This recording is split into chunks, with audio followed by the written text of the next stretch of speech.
Bismillahirrahmanirrahim. Assalamualaikum warahmatullahi wabarakatuh. Tuan-tuan dan puan-puan, nama saya Muhammad Tajuddin Muhammad Rasdi dan saya ingin membuat ulasan tentang tajuk sampai bila orang Melayu nak takut kepada orang Kristian, orang Cina dan orang DAP. Jadi isu ni memanglah satu isu yang biasa terdapat di dalam kalangan orang-orang Melayu, iaitu ketakutan kepada orang Kristian yang akan mengkristiankan orang Melayu atau orang Islam. Jadi lawanlah antara Kristian dan Islam. Kemudian takut pula bahawa DAP ni orang Cina, maka dia pun orang Kristian. Jadi bila di Cina tu dia pun Kristian, walaupun ramai orang Cina bukan Kristian, tapi dianggap demikian. Dan akhir sekali, maka China ni adalah satu yang mungkin akan menjadikan Malaysia seperti Singapura, diperintah orang Cina. Singapura jadi kaya raya, yang tu kita tak nampak lah. Ini bukan bermaksud bahawa orang Cina pandai memerintah, tetapi itu maksud bahawa integriti, meritokrasi, orang yang boleh berkhidmat dan mentadbir memang diletakkan pada tempatnya. Bukan macam di Malaysia, ikut populariti, ikut saya kenal kamu, kamu kenal saya. Jadi tak ada kaitan bahawa orang Melayu tak boleh menjadi pentadbir yang baik, ataupun seorang yang boleh menjadi kaya dengan usaha sendiri. Tak ada kaitan. Yang dimomokkan adalah bahawa kita kena berhati-hati dengan orang Kristian ni, dengan orang DAP dan orang Cina. Jadi hari ni saya nak menjawab, dan saya nak kata saya tak takut semua tu. Saya orang Melayu. Jadi dan nak tanya tuan-tuan tahu ke apa yang tuan-tuan takutkan? Sebab kadang-kadang kita nampak bayang, tapi bayang tu entah apa di belakang bayang kita tak tahu. Jadi inilah yang akan dibincangkan pada kali ini. Sebab di dalam pilihan raya mudah saja dikatakan bahawa Pakatan Harapan dia berkawan dengan DAP. DAP tu maknanya Kristian lah tu, DAP maknanya Cina lah tu, dan DAP tu pun satu hal juga. Walaupun dia paling sikit kabinet, walaupun dia tidaklah berpegang kuasa atau portfolio yang besar-besar, maka dialah yang memerintah Anwar Ibrahim dan juga orang-orang Melayu yang lain. Ini cerita lama, cerita yang tak ada kesahihan pun. Tapi masalah dengan orang Melayu, mereka tak gemar nak cari bukti, tak gemar nak renung dengan sendiri, cuma pakai ikut sedap cakap pemimpin-pemimpin yang memang mereka ni sendiri adalah kaki pembohong, yang kaki putar belit untuk mendapatkan undi dan mendapat kuasa, lepas tu mengkayakan diri sendiri. Jadi bila kita tengok kenapa negeri miskin, kenapa rakyat miskin, dia katalah ini masalah DAP, Cina dan Kristian, bukan masalah integriti pentadbiran diri sendiri. Baik, kita mulakan. Jadi isu Kristian ni, apa masalah dengan orang Kristian dekat Malaysia ni, tuan-tuan? Saya nak tahulah sama ada negeri mana di dalam tanah Melayu ataupun semenanjung Malaysia ni yang menjadi agama resminya Kristian. Tak ada pun. Penang yang diperintah oleh orang-orang DAP dan Cina, sebelum tu MCA, tak jadi pun negeri Kristian. Yang tu saya kata, macam mana yang dianggapkan ini menjadi suatu masalah. Yang pertama, saya nak katakan bahawa dalam Quran disebutkan oleh Allah SWT bahawa iman tu kita kena percaya kitab-kitab yang sebelumnya.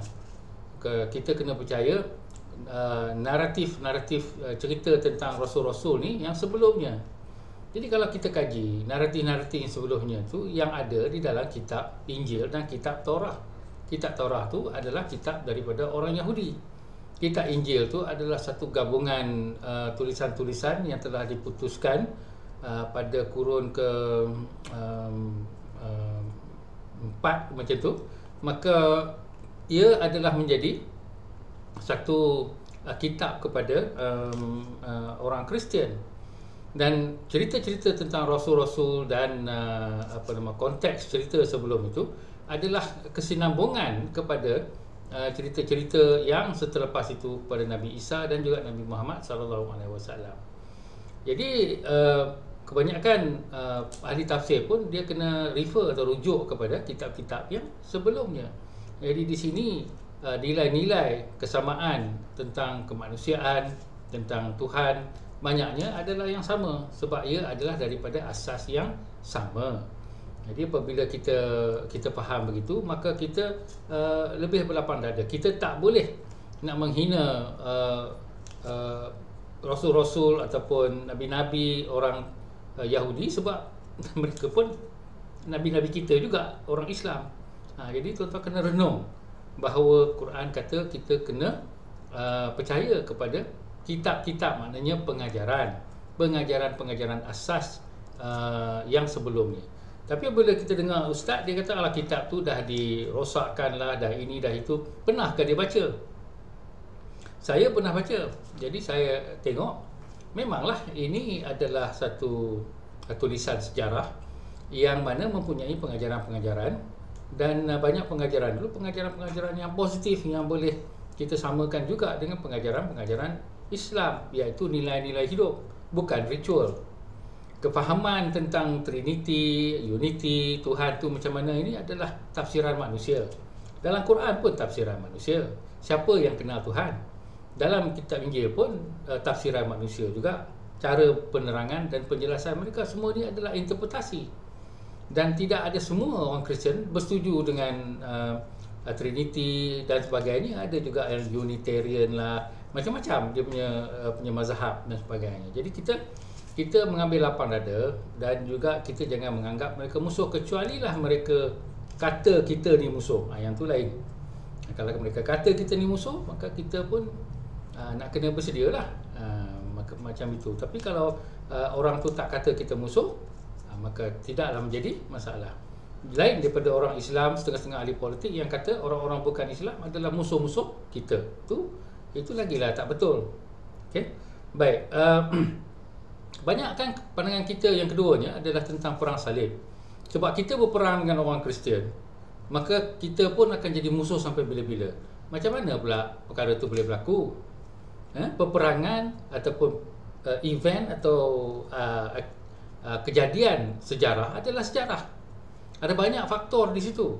Sebab ustaz tu cerita bahawa inilah perang antara Tuhan Islam dan Tuhan Kristian, maka kita pun sampai bila-bila pun macam tu.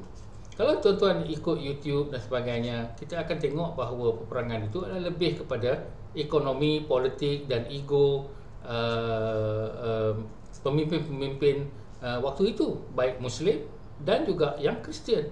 Manusia ni dia tak sepi daripada kebongkakan, takbur, agenda politik peribadi, semua tu. Kalau kita tengok movies ataupun filem-filem, semua sekarang berasaskan bahawa ia bukannya perang untuk agama, tetapi perang dari sudut politik, kemewahan, nama, ego dan sebagainya. Jadi kita kena pisahkan bahawa ini adalah bukan perang agama. Kalau kita tengok cerita Kingdom of Heaven, ceritalah cerita El Cid dan macam mana lagi, menunjukkan bahawa keegoan pemimpin dan sebagainya. Jadi apabila kita kata ini cerita, ya, kalau kita baca sejarah pun cerita juga. Sejarah tu dia boleh kata orang Islam berlawan dengan orang Kristian. Tetapi kenapa dia lawan? Yang ini interpretasi sejarah. Jadi ada orang Islam yang nak bermusuh dengan orang Kristian, dia akan katalah ini perang agama.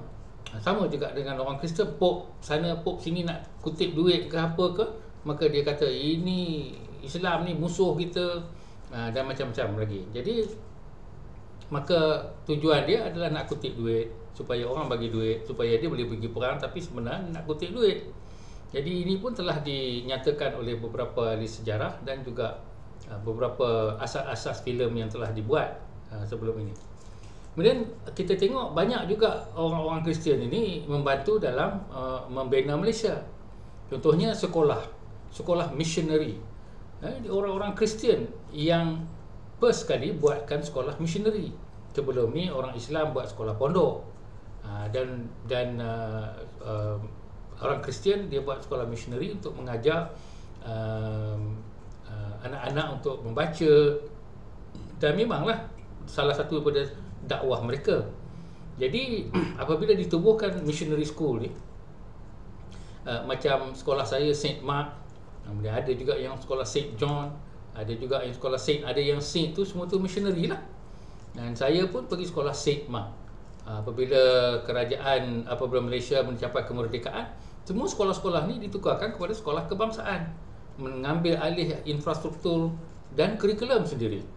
Jadi di sini kita tengok sumbangan orang Kristian terhadap pembangunan negara. Mereka adalah sebahagian daripada rakyat kita, rakyat Malaysia, bukan rakyat tanah Melayu. Kemudian kita lihat kerja kebajikan pun banyak dilakukan. Kalau kita pergi website dia ada tawarkan macam-macam. Saya pun pernah pergi ke gereja dan buat perbincangan, dan saya pun pernah tanya kalau ada banjir dan sebagainya, ada tak tempat orang nak tidur, nak tinggal. Dia kata ada.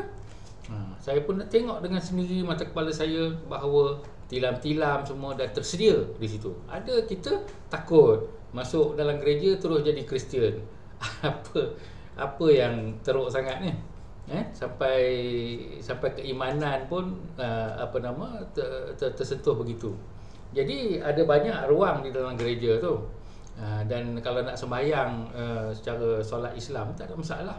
Dan kalau saya minta kebenaran pun tak ada masalah. Jadi di sini kita lihat bahawa kebajikan banyak dilakukan. Sampai masjid negara pun ada orang-orang Kristian yang memberi wang sumbangan untuk pembinaan masjid negara. Ini memang satu kepastian di dalam sejarah negara kita. Akhir sekali saya nak kata, dari sudut Kristian ni, kita kena tengoklah iman kita. Kalau iman kita teruk sangat, macam mana yang kita boleh sampai nak terganggu-gugat kalau nampak cross dan sebagainya. Jadi itu yang kita nak kena tengok, bagaimana kita harus melihat perkara ini kembali. Baik, dari sudut orang DAP, takut kepada DAP. Jadi takut pada DAP ni cukup biasalah, lumrah dalam kalangan orang Melayu. Dan saya nak kena cakap pada orang-orang Melayu ni, pernahkah mereka dengar ceramah DAP yang dianjurkan oleh DAP sendiri? Pernahkah dia pergi ke dia punya apabila dia nak buat kutipan wang dan sebagainya, dinner dia dan sebagainya. Jadi saya pernah menghadiri mesyuarat DAP, saya pernah pergi ke convention DAP, saya pernah dengar ceramah DAP. Jadi mereka bercakap bahasa Malaysia.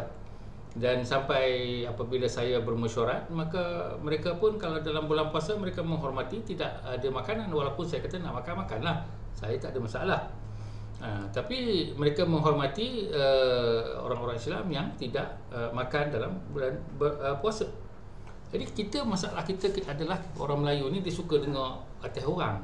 Dia dengar orang politik ni, dia dengar ustaz ni. Semua orang politik, ustaz ni tak pernah berkawan dan tak pernah hadir di dalam acara-acara orang-orang DAP. Jadi ini yang menjadi masalah utama kita ni, buat keputusan atas orang kata berita orang lain, berita yang tidak ada kebenaran semata-mata. Yang kedua, kita tengoklah sendiri dekat Pulau Pinang tu, dia maju ke tak maju ke. Negara yang maju dikatakan Selangor dan Pulau Pinang. Di sini kita tengok dengan sendiri negeri-negeri yang ditakbir oleh orang Melayu seperti Kelantan, Terengganu. Maka kita boleh bandingkanlah dengan sendiri dan jawab sendiri.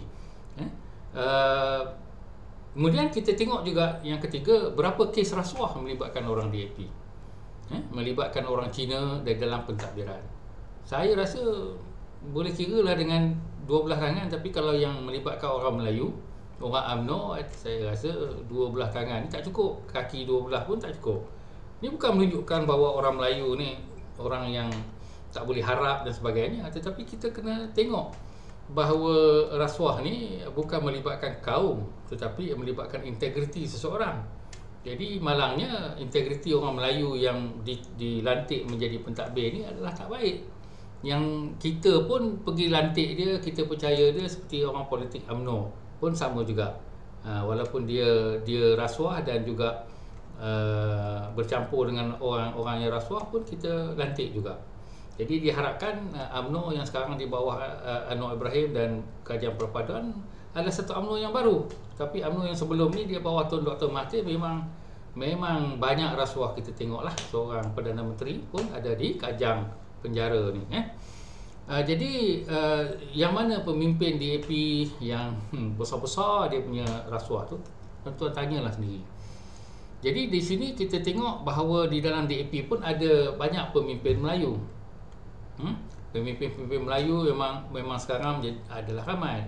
Saudara Shahrizan, Syaipura, kita tengok Zaril Khairul Johari, kita tengok Aziz Bari, ramai yang tokoh-tokoh Melayu yang Islam. Janganlah tuan kata dia kafir, dia masuk DAP, itu tak betul lah. Kena faham macam tu. Jadi kumpulan macam MCA ni dia tak ada pun orang Melayu. Kumpulan macam MIC pun tak ada orang Melayu.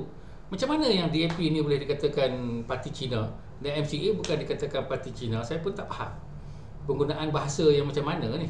Masa bila Aziz Bari jadi Cina? Masa bila Zaril Khairul Johari ni orang Cina? Jadi ini satu hal. Last sekali adalah bahawa orang DAP ni orang Kristian. Sebabnya kita dengar Hannah Yeoh orang Kristian, kita dengar Stephen Sim orang Kristian. Tapi yang lain tu berapa orang yang Kristian? Sebelum kita tuduh orang tu, DAP ni Kristian, tuan-tuan, tengoklah dulu. Jangan buat fitnah. Fitnah ni adalah bahasa yang boleh membawa kita ke neraka, bencana lisan. Jadi kita tidak boleh bersifat demikian. Akhir sekali kita tengok pula sejarah orang Cina yang dikatakan takut pada Kristian, takut pada DAP, takut pada Cina.